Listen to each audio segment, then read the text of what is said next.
Jackson's doctor. On Wednesday, prosecutors played a disturbing recording of the singer speaking in a slow, slurred voice. Now, we first heard parts of it last week. As CBS News national correspondent Ben Tracy reports, the jury is now getting its full impact.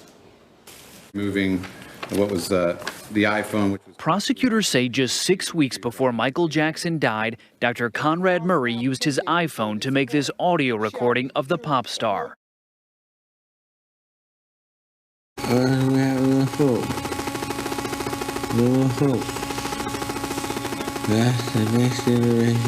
Jackson sounds heavily drugged, telling Murray his plans to use money from his comeback concerts to build a hospital for children.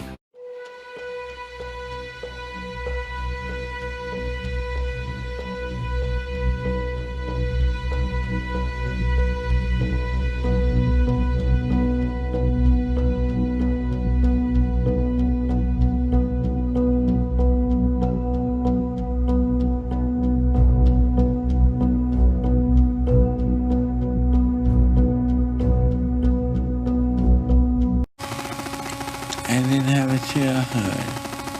I had no childhood. I feel their pain. I feel their hurt. It hurt, you know? It hurt.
Medic 33, what is your emergency? Yes, sir. I need an ambulance as soon as possible, sir. Sir, we have a gentleman here that needs help, and he's not breathing.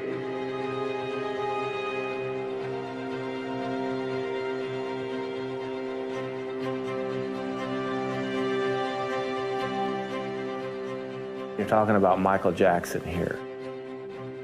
It was absolutely huge. There was a lot of pressure to get it right.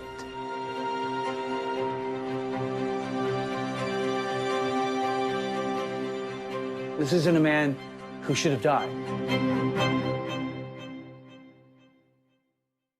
He's not breathing yet. He's not breathing, and we're trying to pump him, but he's not. Okay. Okay, how old is he? He's 50 years old, sir. 50? Okay. He's unconscious, he's not breathing? Yes, he's not breathing. When we were dispatched to a 50-year-old male, cardiac arrest, we think this is a viable patient. This is someone, if we get to in a timely manner, we can save. And then when I enter this room, opulent room with medical equipment in it, I realize there's something unusual here. What 50-year-old male would be laying in bed at noon with medical equipment? We're not looking at the patient at that moment, until my partner did. He looked up and whispered the name, Michael Jackson. When I realized who it was, I was surprised. We had no idea he was there. None of us had any idea who was living in our neighborhood. Did anybody witness what happened? No, just the doctor, sir. There was a man with our patient who identified himself as the doctor. And as such, I immediately asked him some information. What had happened? How long has this been going on? And he told me then that it had just happened. This was a patient to me that it seemed that he had not just passed away, that some time had gone by before we were notified. And in fact, later, when you're reflecting on this call, The days, the weeks, the months afterwards, one of the greatest regrets that all of us had is that we had not been called sooner. When we came outside, that's when we became aware of a very large presence. We were trying to back out on the street only to be hindered by many, many cameramen putting their lenses against the glass windows of the moving ambulance.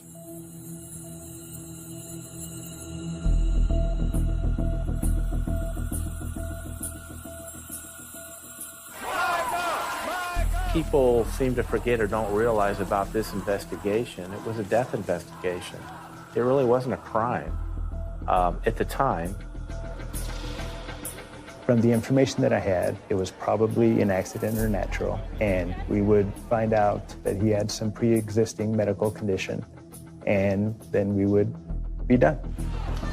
Just look at what we knew in the first hours of this. Taken to the hospital, there wasn't a bloody knife, there wasn't a smoking gun. There was nothing on the surface that would lead anyone to believe anything nefarious had occurred. When I arrived at the hospital, Dr. Murray was gone. So he was no longer there at the scene. We're in a bit of a panic then. The one person that was in a room with them at the time that everything happened is no longer at the hospital. There were several attempts right away to get a hold of Dr. Murray that were negative, that they were going to voicemail. You have family members, Jackson family members coming in, and people wanting some questions answered as well as us. It is believed he suffered cardiac arrest in his home. A team of doctors, including emergency physicians and cardiologists, attempted to resuscitate him.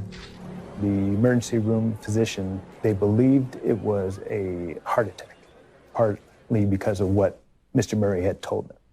Never told them anything about any other narcotics or anything. They just believed he had had a heart attack and stopped breathing.